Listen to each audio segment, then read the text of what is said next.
Buenos días, buenos días. Hoy estamos con el maestro José Duberger desde Cuba. Maestro, ¿cómo estás? ¿Cómo te va? ¿Y desde qué parte de Cuba nos estamos contactando? Bueno, estamos en La Habana, Cuba. Ok, La Habana, Cuba. Estamos desde La Habana. Muy bien, un honor. Pues algún día Ok. tendré el placer de conocer esa tierra tan hermosa. Por eso, mire, le hago un homenaje aquí y me puse esta camisa caribeña, pues en honor Ay, a mi hermano qué país. bonito. Eh, bueno, maestro. Muy complacido por tenerlo acá pues fortaleciendo acá nuestro programa Jaime de la Hoja Artes Sin Límites. Usted sabe pues que llega a muchas partes del mundo y bueno, eso es lo que nos alegra a todos. Maestro, para comenzar, háblenos cómo comenzó José Duberger a iniciar pues en el arte. Ok, bueno, comencé como aficionado por allá por el año 84 en un proyecto que, que se llama, todavía existe, un proyecto de aficionado que se llama José Fowler. Y José Fowler fue un escultor cubano que murió joven y que de su obra fundamentalmente se desarrollaba en madera. Un gran escultor, profesor de la Escuela San Alejandro, donde pues, yo estudié.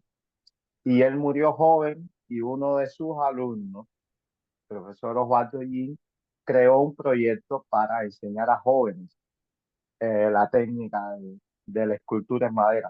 Yo por aquel momento estaba buscando cómo colocarme, había terminado el pre, había cogido una carrera, el preuniversitario, lo que le decimos aquí el bachillerato preuniversitario, había cogido una carrera que, que la había cogido para hacer tiempo, porque ya en ese momento me interesaba, ya me llamaba mucho el arte, ya tallaba cosas y eso es lo interesante, porque desde, desde niño siempre me gustó el dibujo. Interesante también que nunca me interesó la pintura. O sea, yo siempre he sido una persona, fui un niño que tú me dabas una caja de color y yo cogía un color. Mm.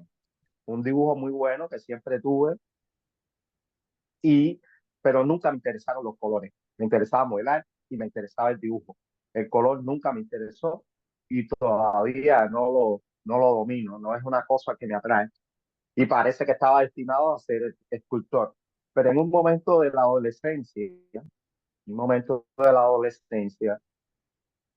descubro la talla y ya parece ser que cuando empiezo a hacer algo definitivo, eso me arrastró hacia el arte. Ya era una que no podía evitar.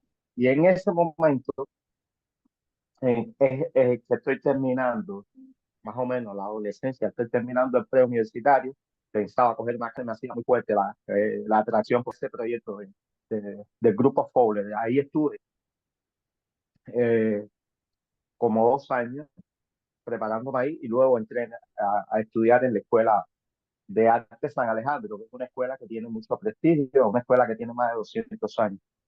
Es la Academia Nacional de Arte de Cuba. Correcto, correcto, maestro. Muy, muy interesante, muy buena esa. Bueno, háblenos un poco de esta trayectoria, porque iba a decir trayectoria, háblenos un poco de esa trayectoria y vemos que también domina diferentes clases de técnica, o sea, está la madera, pues está el bronce, está el hierro forjado, está la piedra. Entonces, ¿cuál es desde cuándo comenzamos a trabajar una cosa y otra y otra? A ver, como te dije, la escultura en madera siempre fue la formación. ¿Qué sucede?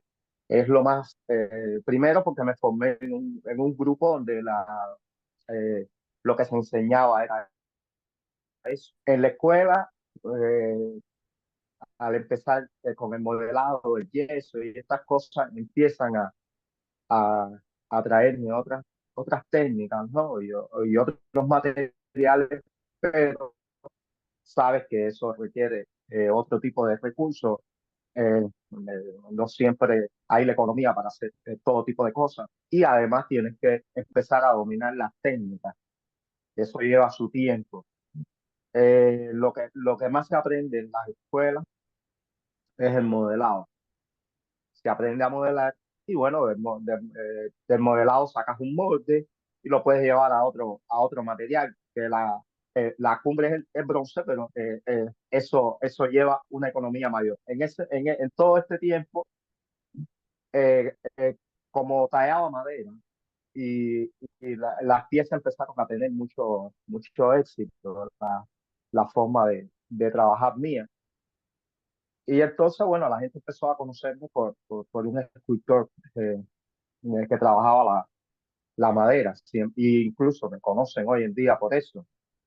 Pero siempre fue mi interés trabajar otras técnicas. En los últimos, digamos que en los últimos 20 años de mi Correcto. carrera, que ahorita va para 40 años, es que he empezado, he tenido los recursos, el tiempo también para experimentar, porque eso también lleva experimentación para poder hacer otras técnicas, para poder abordar otras técnicas. De todas maneras, eh, la escultura es una sola. La escultura, eh, el material solo te dice las posibilidades que tú tienes para, para llevarla, para llevar a puerto seguro la obra. Claro, claro que sí. Porque eh, cada material tiene sus características. Y entonces tú lo que haces es, se te ocurre la idea, se te ocurre el boceto, y lo que haces es tratarlo de llevar a este material o a aquel material, que es lo que he estado haciendo en todos estos años. Yo cuando, desde, yo me gradué en San Alejandro, en la Escuela San Alejandro en el año 90, y a pesar de que mi proyecto de grado estaba basado en la escultura en madera, inclusive la exposición de final de curso, de discusión de diploma, fue en escultura en madera. Yo especifico que yo no me consideraba un tallista como tal, que yo me había preparado para abordar otros materiales. Y eso fue lo que empezó a ocurrir con el paso del tiempo, esa intención de querer trabajar otros materiales. Estamos. Entonces, ¿qué pasa? Se fueron dando las condiciones. Intenté con un amigo mío que estudiamos juntos, intenté hacer una fundición, aquello no funcionó, y fue pasando el tiempo hasta que por determinadas vías llegué a un taller en la oficina del historiador que me dieron a dirigir, taller de fundición que está en el medio del centro, digamos, de La Habana, y ahí pude desarrollar esa, Esa, esa, esa eh, habilidad, esa esa técnica, ese habilidad, ¿entiendes? maestro. Con los artesanos que tenía al lado también, porque en la escuela taller, allí se compartía, el taller se compartía con una herrería, herreros clásicos de la técnica clásica del forjado y la fundición. Y entonces eso me fue llevando, porque la talla, discúlpame eh, la talla eh, tiene los mismos códigos, sea madera o sea mármol o piedra, tienen más o menos los mismos códigos. Lo que cambia es la manera de trabajarlo y las herramientas. Correcto. Bueno, entonces ya todo el mundo está ansioso pues de ver estas obras. Vamos a compartir la pantalla para ver el video y ahí vamos. Bueno, entonces aparece aquí José Dubeguer, esculturas madera, piedra, hierro, bronce. Entonces aquí vemos al maestro Ujú. con estas obras, ¿verdad? Lo que veo aquí es que esta es una escultura que estamos apuntando, es una escultura en madera, ¿verdad? Y esta también es en madera. A, a ver, el Quijote, es una escultura en bronce, Ok, pero sacada de un original en madera. Esa fue la primera experiencia que yo tuve con el bronce. Esa se fundió en Estados Unidos por allá por el año 97. Fue la primera experiencia que tuve con el bronce, pero fue a partir de un original en madera. Esta pieza, en realidad, si te fijas, tiene todas las características de una talla en madera. Por eso te pareció madera. En realidad, el original es madera. Eh, Fue un proyecto que hice con una galería y fundición norteamericana, Galerías Knox, por allá por el año 97. Y fue mi Correcto. Bueno, entonces, bueno, aquí ya sí vemos acá la talla esta que es en madera, esta que está aquí. pieza, esa pieza y una figura femenina. Esta otra que está al lado, esta otra pequeñita que está al lado, esta más pequeña, sí la fundí yo, de lado en cera y fundida por mí. Ok, ok, perfecto. Bueno, aquí vamos rodando, vamos viendo, vamos. Entonces, ya aquí estamos Ya. analizando ya otras piezas como esta. Aquí vemos que, bueno, en fin, pues tanto es tanto que vemos que no se sabe si es madera o es bronce o es hierro. Esta que, esta que está aquí al lado, ¿Sí? a la mano derecha mía, a mano izquierda. Ah, Dime, correcto. dime, Esta. no te escucho bien ahora. Esta que está acá de este lado. Correcto, correcto. Esa es una escultura en hierro forjado. Es una escultura que fue una de las primeras que hice en esa técnica.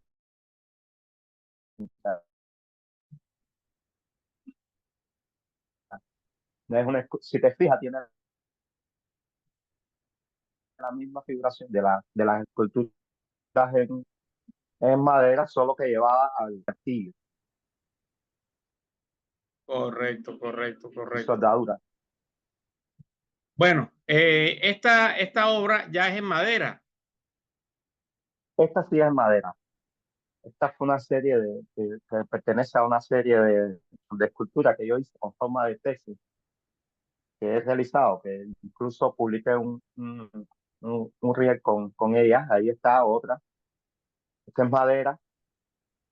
Esta que está aquí, esta que está aquí es madera, la que tiene forma de pez. Esta del torso, la del torso, en Ajá. realidad es una terracota para realizar todavía no he decidido el material en que lo voy a realizar, porque es una pieza que puede ser, a diferencia de, por ejemplo, del pez que está al lado, esta puede hacerse en cualquier material, incluso puede aplicar para piedra, para mármol. Ok. Pero bueno, todavía no he decidido en qué material hacerla. Mientras tanto, está en una terracota. Ajá. Estas son maderas de gran formato, esculturas en madera de gran formato, talladas Maestro, en una madera cosa, de gran formato. Fíjate. algo importante es las formas. O sea, ¿por qué este estilo de formas? ¿Cómo nacen este estilo de formas como si fueran esculturas alargadas y todo esto, así como, es, Sí, sí, como hacia arriba, sí, sí, es ascendentes? muy estilizada, sí. ¿Qué sucede? A mí siempre me interesó la figura humana. Desde que comencé la escultura, la figura humana fue mi principal objetivo.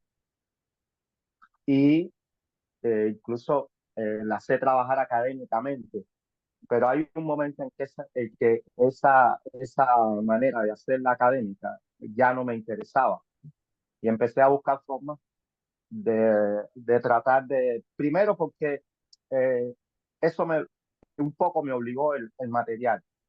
Y las maderas cubanas maderas son muy duras, y entonces un poco negociando con el material, ¿no?